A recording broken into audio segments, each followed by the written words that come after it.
ba? Dapat di mo na ako sinundan ni makipag-celebrate ka dun sa buong school na yun para sa princess na yun.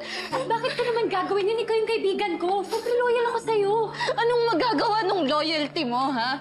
Sa pagpapahiya na na-experience ko kanina. Wala! Wait, pinahiya ako. Pinagmukha ako sinungaling at fake news. Nakita mo si Xavier? Nakita mo kung gaano niya pinagtanggol si Princess? Kung gaano siya ka-proud kay Princess? That's something na never kong na-experience, never kong napagdaanan sa kanya, and I hate it!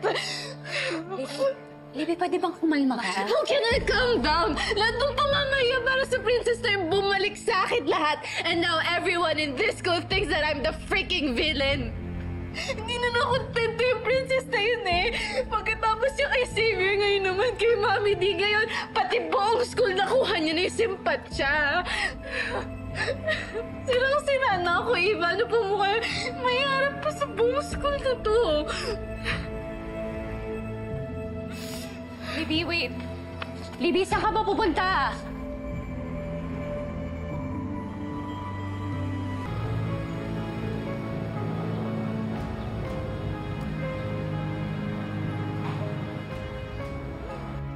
We're not just friends, Libby.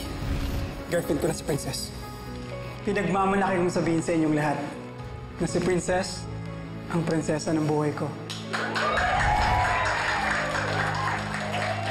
Mahal kita.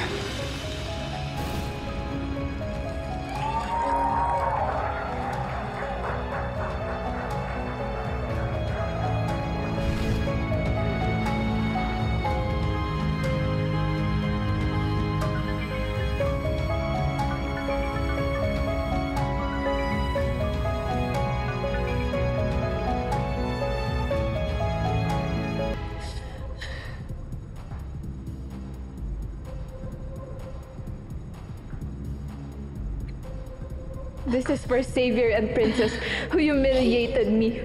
Mga walang siya kayo.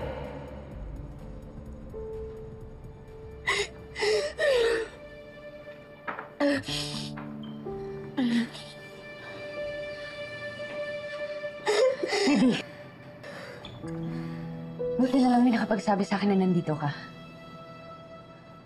Ano bang ginagawa mo? Are you dumb, Eva? I'm having fun!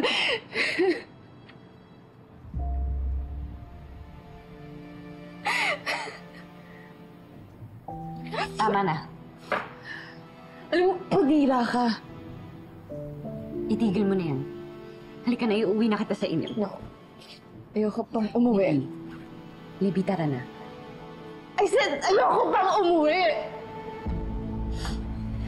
Dahil kapag uwi ako, babalik na naman ako sa reality. Nawala na sa akin si Xavier. Natuluyan na siyang inagaw ni Princess. Nawala na akong mukhang maihaharap sa school. I'm scared, Eva.